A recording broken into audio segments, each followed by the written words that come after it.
Hey everybody, it's Mike Cooch with Digital Marketing Lab and Get Leverage. I am excited today. I have a special guest, Mr. Josh Nelson, coming to us from Miami. How you doing, Josh? Doing great. Glad to be here. Awesome. Glad to have you here. So for those of you who aren't familiar with Josh, gosh, we go way back, and Josh is a very successful agency owner, which is one of the reasons why I'm excited to have him here. He's got a great business going and has executed that business, I think, as well as anybody that I've seen in the industry. And I know that we can get a ton of great lessons from him here and some cool experiences to share. So we'll just go ahead and jump right into it, Josh, if you don't mind here. If we could start, just give us a little bit of bio on who you are and, kind of a start here as to what your business is all about and how you got it to where you are today. Absolutely. So I run Plumbing and HVAC SEO. We're a digital marketing agency for plumbing and HVAC contractors. Excuse me. We've been in business going on 8 years now. Started as a generalist agency. Decided the fastest path, probably one of the suggestions we got from you, was to be niche focused, choose one vertical, position ourselves as the expert in that space. And we went deep in plumbing and HVAC, have grown to the point now where we're about $4.5 million per year in revenue. Got a team of 30 full-time employees. We made the Inc. 5000 list of fastest growing companies in the United States the last 3 years in a row. Fingers crossed it'll be 4 awesome, at the end of this year. And just digital marketing, serving a specific niche and having a lot of fun while we're at it. And thank you for your help. We were at the six-figure summit when I think we were doing like $30,000 a month in recurring revenue. And what we learned there really was a game changer for us. That's so cool. That's great to hear. I appreciate it. So tell me a little bit. I know one of the first things that I get asked all the time when agency owners or prospective agency owners are talking to me is how do they pick a niche? Because that is an absolute for me, it's a rule of success in this industry. I always tell people, if you're selling to small businesses, you have to pick a niche and go for it, and tailor everything around it as you guys have. How did you decide on plumbing and HVAC? I think when it comes to choosing a niche, you want to make sure that there's enough of them. They have a propensity to advertise. They've proven that they spend money on advertising in one mechanism or another. Yeah. And they can kind of aggregate together where you can easily say, I want to get a list, or I want to get into the association of people within this type of vertical. Yeah. For us, the way we landed in plumbing and HVAC, my business partner, Dean, and I had worked at Reach Local, the big pay-per-click management company. That's right. And we were here for about a year, and we were kind of seeing what all of the sales reps were selling into and where they were having success.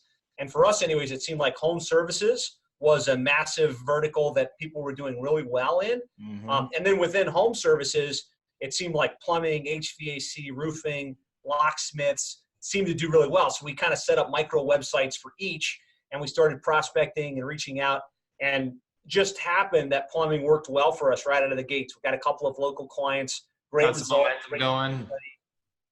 And it was just kind of off to the races from there. Let's stay in this lane and let's hit the gas.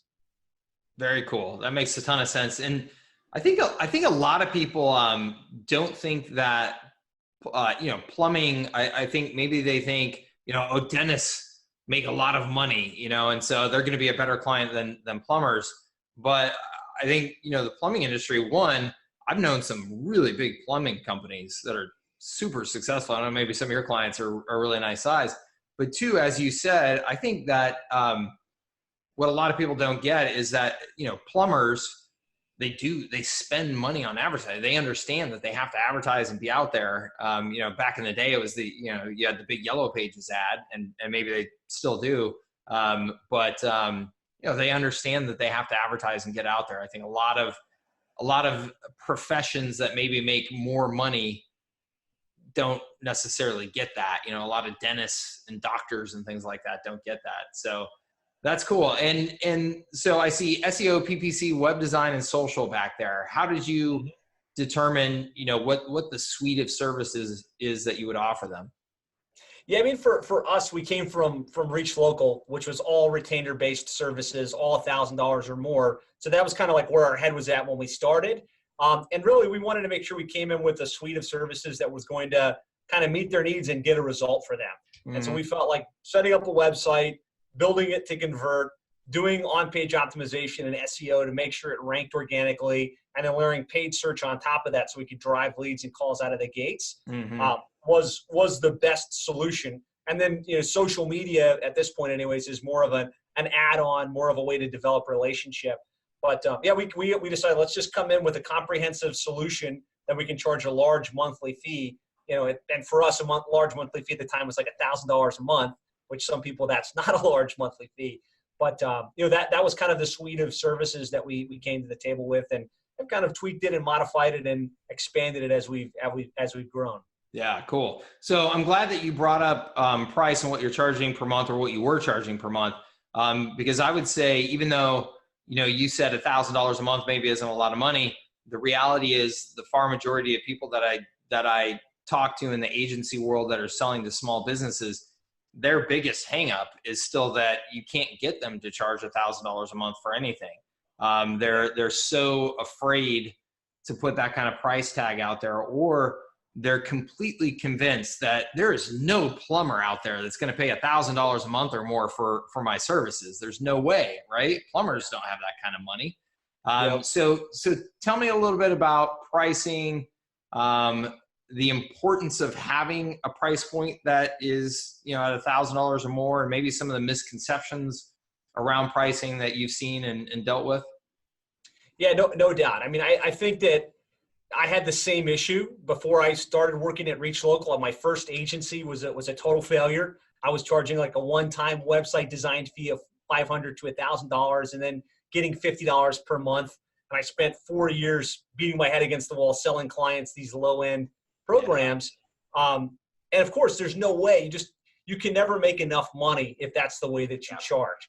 And so I was fortunate enough to work at Reach Local and see literally thousands of sales reps selling these programs between $1,000 and $5,000 per month to the local bricks and mortar business. It totally changed my idea of how a business model and an agency should run and what people would pay.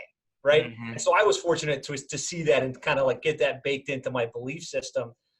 But I can tell you, if you don't charge at least $1,000 per month, it's going to be really hard to grow and scale.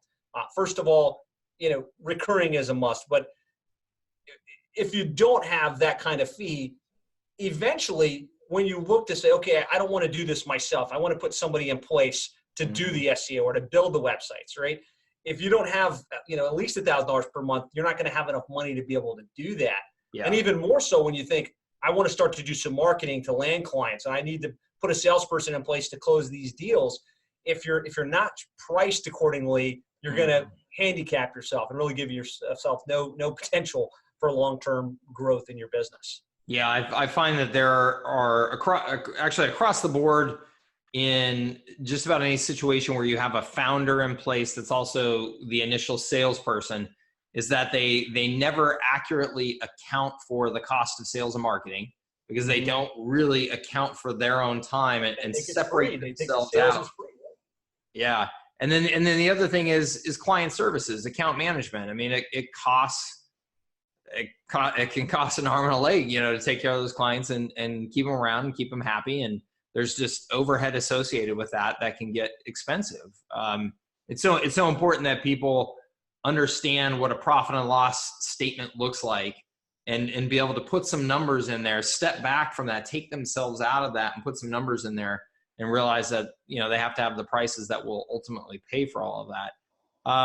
I think, one of the most important experiences that you mentioned there, it's so critical around entrepreneurial psychology, is that because you went and got a job where somebody else was telling you, hey, here are the price points, and you have no option but to sell at those price points, you went and sold at those price points. And just the fact that you could see other people were doing it, all of a sudden made it okay and made it possible to you. I just think that's a fascinating thing, because the reality is so many, I think particularly service entrepreneurs, when you're starting and the service is essentially you're delivering some sort of service, then again, the psychology is that there's some self-worth issues in there and things like that people get trapped in, where they're like, well, nobody's going to pay me, $200 an hour or $150 an hour to do X, Y, and Z.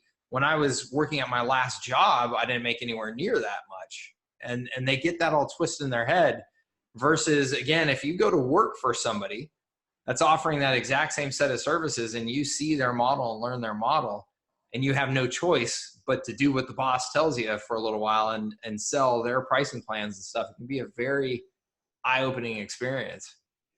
Yeah, no doubt. No doubt. There's a great book called Secrets of the Millionaire Mind by T. Harv Eker. Have you ever read that one? Are you familiar with it? No, I'm familiar with it. I'm familiar with him, but I don't know if I've ever read that book, which is shocking to me because I've heard of the book, 1,000 times. Fantastic book. One of my probably top 5 favorite books of all time. Oh, cool. But in one of the chapters, he talks about, obviously, to be a success and to build wealth, you have to be in your own business, but you don't necessarily have to go and start the business. And like one of his key tenets was enter the corridor by working in a company that does what you think you want to do. Mm-hmm. And so I kind of latched onto that. I started looking for digital marketing agencies that were doing well, came across Reach Local, and it worked out well, right? Because I learned what I needed to learn in order to go out and do it on my own. That's awesome. So cool. So you learned a ton from them. You picked a niche, you created your packages, you've got them priced. At least, back then they were at least enough to give you the margin to continue to invest in the building and building the business. It sounds like you have continued to refine those prices over time just by some of the things that you said there. But tell me then, what have been, if you could pick 3 things to share with people watching this right now that have been the major, I guess, turning points or factors that have allowed you to grow from, you talk about the $30,000 a month when we first met to now, it sounds like around $400,000 a month. That's a huge leap. Tell us, what do you think are the 3 major factors in that? So I think the first is having a clear target market, right? That's fundamental. Being in a niche makes everything easier, right? It makes Absolutely. Landing clients easier because you can go deep and position yourself as the expert and get clients raising their hands. And also, and what people don't usually think about is that it makes fulfillment easier because you're doing the same thing for each client. In essence, you can systematize it. You can put systems in place, which makes it possible to scale as opposed to jumping into different verticals from one client to the next and trying to figure it out. It's hard enough with several hundred plumbing and HVAC clients to get the work done right, to follow through with the clients correctly, to retain those clients. I can't even imagine how you do it if you had clients in every different vertical. So that's probably the number one. Number 2, I would say, being aggressive and putting systems in place to get clients to come to you pre-positioned to buy. So we're not in a case where we're cold calling people and we're trying to get them to give us 2 seconds of their time. Mm-hmm. We've positioned ourselves as the experts. So we wrote the book, how to triple your sales by getting your internet marketing right. We put out webinars on a monthly basis that are in front of almost everybody in the niche, in the plumbing and HVAC world. And over time, we've developed this like process where prospects actually see us, are exposed to the value and raise their hand and kind of come into our world positioned to buy. So I'd say that's probably second. And then third is constantly thinking about how you're going to scale and how you're going to grow. Not doing it all myself. There's no way we could have gone from $30,000 to $370,000 per month where we're at now if I was trying to do it all. Do the marketing, do the sales, do the fulfillment, do the account management. Like I've had to be strategic with what does this organization chart look like right now? What is it going to look like in the next 6 to 12 months? And what positions do I need to start filling so that I can continue to focus on what I do best, which is positioning the company and going out and landing new clients. So I'd say those are the top 3. That's awesome. I think that those are a fantastic 3. I think that last one too, I just want to call attention to that. It's just interesting timing just because I shared a post about that yesterday, about how important thinking about growth is to actually achieving growth. And it's not it's not the secret. It's not any hocus pocus or anything like that. It is simply that if you're not taking the time to get a clear vision on where you want to go, and then think about what it is that's going to get you there. I mean, it's common sense. It's blocking and tackling, but people get so caught up in the day to day that they don't make the time to slow down and go, okay, what have I learned? What's working? What's not working? Where do I want to go? Given everything that I know and I've experienced, what tweaks do I think I need to make? Now let's hit the ground running for another 90 days, sprint like crazy, and then stop and do that again. But the stop and do it again, it just doesn't happen enough for a lot of people. I don't think it's wild that I think stopping for any period of time for anything these days feels like a crazy luxury, because there's just so much going on, so much coming at you from all different angles, especially if you have, family, kids, things like that. And then the other thing is, I think that it's funny again to say, but I think just that thinking has been undervalued compared to just hustle, just run, just do it faster, do it more. And both of those things have a place, but I think that the thinking part of it is getting left out way too often. So that's awesome. Fantastic. So I know just one other thing I'd love to hear from you on how you balance I know you do have a family. How many kids do you have? I have 2 kids. 2 kids. 2-year-old and a 5-year-old. Awesome. So you've got this very fast growing business, and you said 30 something employees to manage there. And then at home, you've got obviously this family that's very important to you, young kids that, want a lot of time and attention and stuff like that. I'm curious, how do you find, I don't even know if balance is the right word. I tend to use like work-life integration and that type of thing to describe kind of how I do it. But I'm curious how you approach that, and maybe, any major lessons that you can share around that. Yeah. I mean, I'd say, for me, my business exists to support my family. Right. So I never put the business in front of spending time with my kids, taking my son to school, and even really doing my exercise and my fitness routine. I think all of that is integral to the success of the business and why the business exists, as opposed to vice versa. Yeah.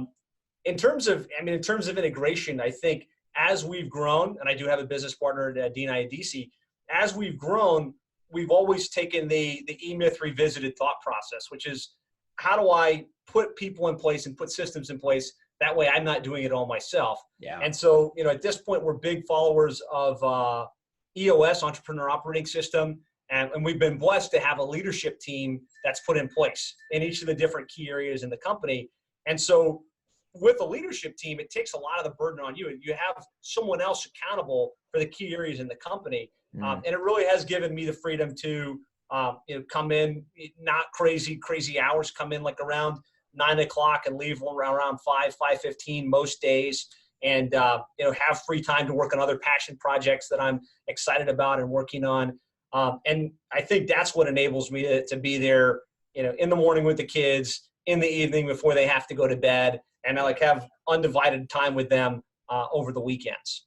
Good for you. That's awesome. I think it's increasingly rare to see those kinds of boundaries and just very clear priorities, which is fantastic. Congratulations.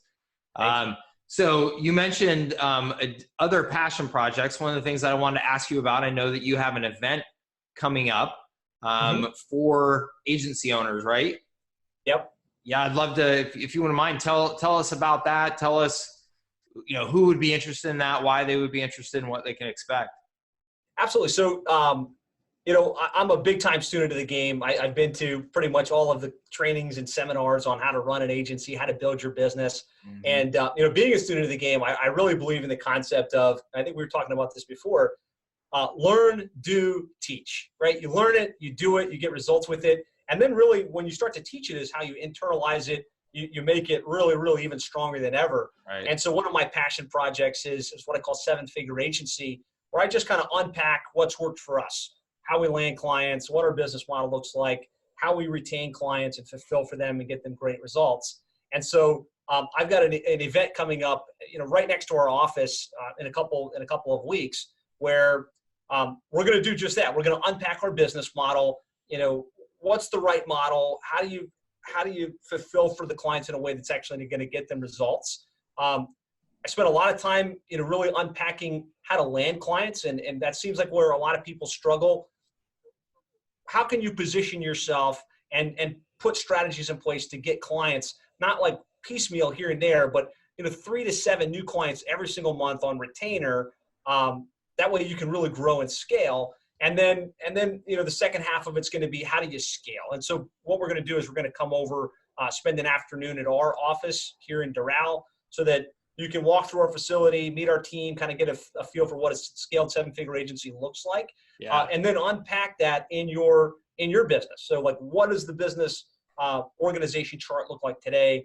Where are you going to need to hire next, and how can you kind of scale that model so that you can have the business that serves your lifestyle and gives you the ability to do what you really want to do. So it's a 2-day workshop. It's going to be in Miami, a couple blocks from our office. I think it's really best for agencies that are kind of at that like 6-figure level, and they're looking to go to 7 figures, and they just need to get clear on how to tighten up their business model, how to put the systems in place to get clients on a consistent basis, and then how to really scale to the next level. Awesome. And what is the, I'm sorry, what were the dates on it again? It's going to be June 5th and 6th. June 5th. No, I'm sorry, June 20th and 21st in Miami. Oh, okay. June 20th and 21st. Okay, cool. Good. And to be clear, you said that you're going to unpack your business model and train your business model, but I don't have to be in the plumbing and HVAC agency world. Just any type of digital agency serving small businesses. Exactly. If you're running an agency and you're thinking about how do you choose a niche, how do you position yourself as the expert, how do you scale, that's really what we're going to be covering. Awesome. That's cool. How many people is this a large event? It's going to be a small group. We've got a capacity for 50 people. So it'll probably be in that 50 person or less territory. So we can really get hands-on and, get a lot of productive work done. Awesome. Well, I know I can say for sure, I've known Josh for years and years now in this industry. And like I said, he and his business partner have executed on this business as well as anybody that I've seen. And I can also say, from my perspective, one of the best things that I've ever done, and it sounds like what you're doing is very similar, is I went to Jack Stack and the Great Game of Business in Springfield, Missouri. And, Jack wrote the book, The Great Game of Business, one of the most influential books I've ever read on growing a business. And he opened up his doors at his businesses to say, hey, come and sit through a classroom type of setting, but then also, like it sounds like you're doing, come and visit our office and see how the operations work, see how all this comes together outside of just a classroom environment, outside of just theoretical. Come and look at it. And just like you experienced when you went to Reach Local, it can be such an eye-opening thing to go and see, that's an account manager sitting there, and that's the SEO team, and that's the PPC team, and you guys have a meeting and talk to each other. Just some of those things, when you can finally see it and put those pieces together, can be so meaningful. Just like that training was for me years ago, and I'm sure this training is going to be for many agency owners. So that's awesome. I love now tell me what it was. It was learn, do, teach. Is that right? Learn, do, teach. Yep. Yeah, I like that. I like that a lot. And I absolutely agree with the benefit of teaching. It's been huge for me. That's where I learn the most and have to, clarify what it is that I do actually know to be able to teach somebody. So that's awesome. Very cool. Well, anything else you want to add about that, or where, people can get information about that? No, I mean, absolutely. I'm sure, Mike, you're going to have probably a link somewhere with this where they can learn more. Sure. It's 7figureagency.com is kind of our company website where you can learn more about what we're doing there. But would love to have you. I mean, I'm passionate about helping digital marketing agencies grow and scale. I failed my first time through. I felt the pain and frustration of working 40, 60 hours and not even making enough money to pay myself. And now being on the other side of that, where I've got a business that really is financial abundance. It gives me the freedom that I want. And I want more people to experience that. And I feel like I could help shortcut that for you. And so that's what this is all about. Awesome. That sounds good. Well, I definitely recommend any agency owners that are out there that fit that description, which I know that there are a ton of them. And I would say from my personal perspective and having watched you, anybody that has not yet picked a niche or understood, really got their hands on how they can go deep in that niche and everything that they're doing, from sales, marketing, product fulfillment, service fulfillment, all that good stuff.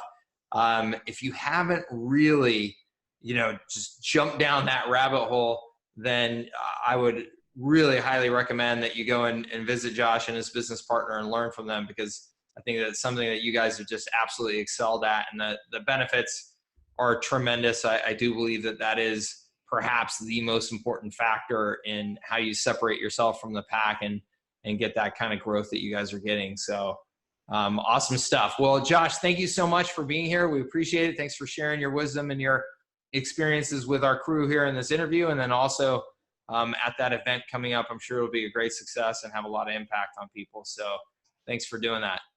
Thank you. Really appreciate you having me, and appreciate everything you've done for me over the years. Oh, absolutely. Thank you. And we'll look forward to connecting here soon. All right. All right. Good luck with the event. Take care. Thank you. All right. Bye-bye.